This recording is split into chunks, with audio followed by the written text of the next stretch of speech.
At the end of world mythology, the Bible of the Man Without Face, by Slobodan R of Mitric, a nuclear catastrophe destroys the human race on the Earth, after which a race of robots begins a discussion as to their true origin. Are they created by man, or are they a product of evolution? This Bible is a stark reminder that unless common understanding and mutual consent can be reached on the true origin and destiny of the human race on Earth, we will indeed at most be succeeded or replaced by a race of godless robots. The materialistic notions that not God created the world, but that a so-called Big Bang set everything in motion, that God is no more than a virtual projection of the human intellect, that human evolution is governed by the survival of the fittest, and that in view of the cooling down of our sun, the human race on Earth is ultimately doomed to extinction anyway. This materialistic worldview has created technical wonders of ingenious achievements, but also a rat race of merciless tyranny, vast inequality, and bloody wars in which the first use of nuclear bombs on innocent people was not shunned.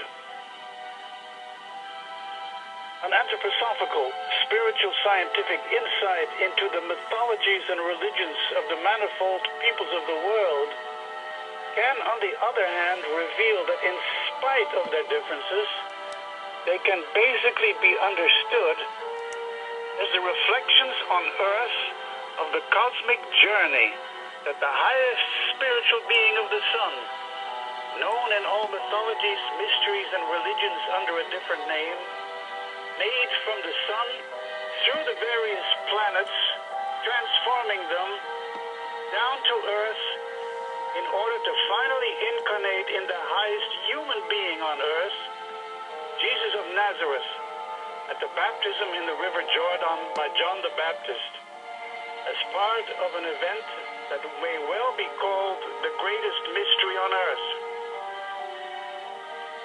This supreme Son being, that in his various manifestations and sevenfold stages was called Karman by the ancient Indian holy rishis, Ahura Mazdao by the Persian initiate Zarathustra, Yahweh by the Jews, the I Am by Moses, and Apollo or Asclepius by the Greeks, Vidar by the Scandinavians, is most commonly now known, or rather unknown, as Christ.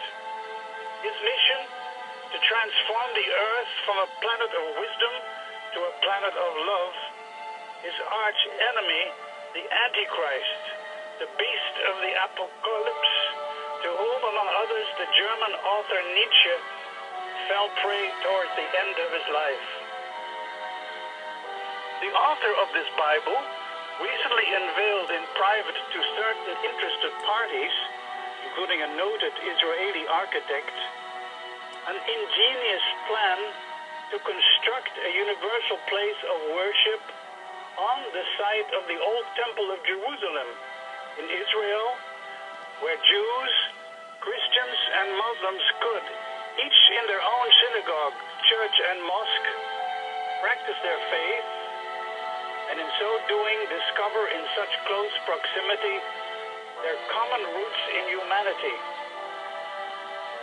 But this impulse for a step towards religious brotherhood and world peace on a historic site in the Middle East, where the greatest potential for the outbreak of a new, even atomic world war has been imminent for decades, this impulse was unfortunately rejected.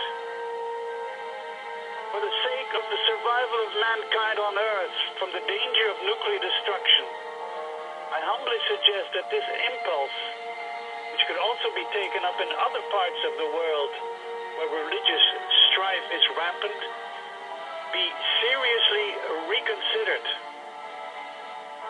I am R.J.Kelder, and I just read you my anthroposophical reflection on the book World Mythology, The Bible of the Man Without Faith.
People get ready, there's a train a-coming.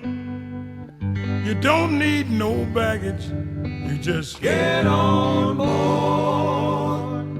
All you need is faith to hear the diesels humming. You don't need no ticket, you just thank the Lord. People get ready for the train to Jordan, picking up passengers from coast to coast. Faith is the key, open up the door and border. There's hope for all among those who love the most.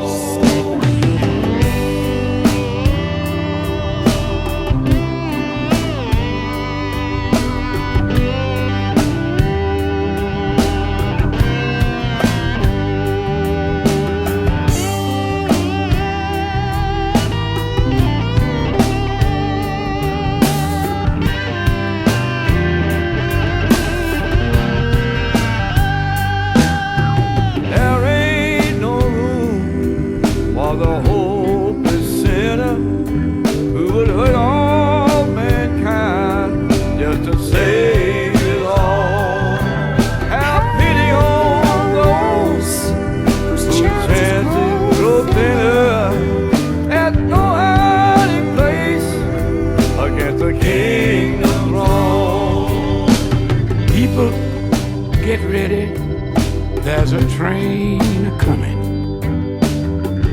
Don't need no baggage, you just get on board. All you need is faith to hear the diesels humming. Don't need no ticket, you just thank the Lord.